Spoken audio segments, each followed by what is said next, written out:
أعوذ بالله من الشيطان الرجيم بسم الله الرحمن الرحیم السلام علیکم ورحمۃ اللہ وبرکاتہ۔ اپنے لیکچر کا آغاز حمدیہ شعر سے کرنا چاہوں گی۔ تیری رحمتوں کا نزول ہو مجھے محنتوں کا صلہ ملے، تیری رحمتوں کا نزول ہو مجھے محنتوں کا صلہ ملے، مجھے مال و زر کی ہوس نہ ہو مجھے بس تو رزق حلال دے۔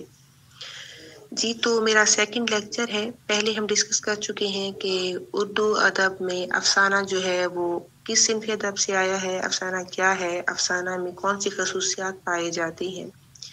تو نیکسٹ ہمارے کویسچن یہ تھے کہ اردو ادب کے پہلے افسانہ نگار کون ہیں اور انہیں اولیت کیوں حاصل ہے۔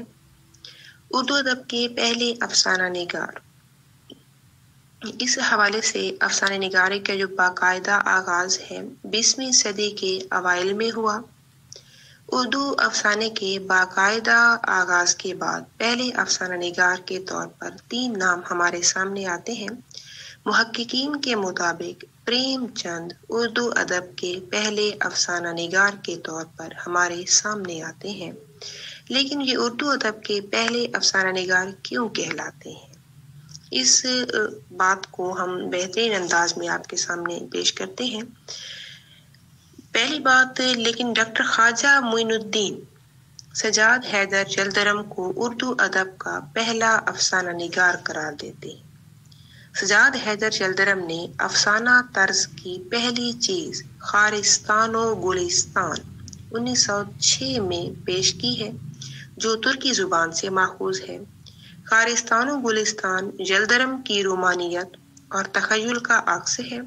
اس میں 3 قسم کی نثر شامل ہے، انشائی شامل ہے، لطیف انشائی شامل ہے اور مختصر افسانے شامل ہے۔ گویا ہم یہ کہہ سکتے ہیں کہ صنف نثر کی 3 اصناف کے مجموعے کا نام خارستان و گلستان ہے۔ اس مجموعے کا نام بعض جگہ خیالستان بھی لکھا ہوا ہمارے سامنے موجود ہوتا ہے۔ تو جلدرم کے معنی، یہ سوال جو ہے یہ PPSC میں پوچھا جا سکتا ہے۔ جلدرم کے معنی برق اور بجلی کے ہیں۔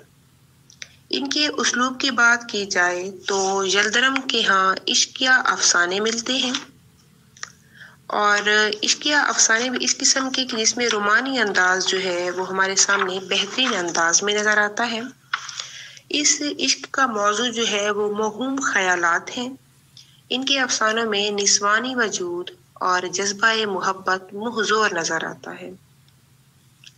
جلدرم کی تحریروں میں ترکی ادب کا عکس واضح طور پر نظر آتا ہے۔ اردو نثر میں رومانیت کا مطلع اول سید سجاد حیدر جلدرم کو کہا جاتا ہے۔ میں دوبارہ رپیٹ کر رہی ہوں، اردو نثر میں جب سوال کیا جاتا ہے PPSC کے حوالے سے یہ سوال بھی اہمیت کا حامل ہے۔ اردو نثر میں رومانیت کا مطلع اول سید سجاد حیدر جلدرم کو کہا جاتا ہے۔ ان کی خاصیت یہ بھی ہے کہ انہوں نے اردو ادب میں تعلیم یافتہ طبقہ نسواں کو متعارف کرایا۔ ان کے مشہور افسانوں میں محبت ناجنس، سودائے رنگین، چڑیا چڑیے کی کہانی وغیرہ شامل ہیں۔ جلدرم کا وہ کون سا افسانہ ہے جس کی بنیاد پر انہیں اردو ادب کا پہلا افسانہ نگار تسلیم کیا جاتا ہے؟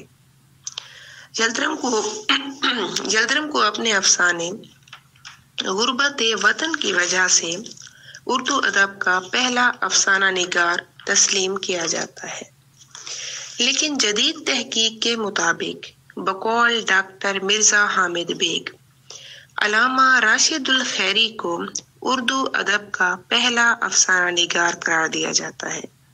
ان کا افسانہ خدیجہ اور نصیر سجاد حیدر جلدرم سے بھی 3 سال پہلے 1903 کو اردو جرید مخزن میں شائع ہو رہا ہے، علامہ راشد الخیری۔ لیکن جب ہم قدیم تحقیق کی بات کرتے ہیں، یعنی قدیم تحقیق یا قدیم افسانہ نگار کے حوالے سے بات کرتے ہیں، تو ہمیں اولیت کا شرف جو ہے یا اولین افسانہ نگار کے نام کے طور پر ہمارے سامنے پریم چند کا نام آتا ہے۔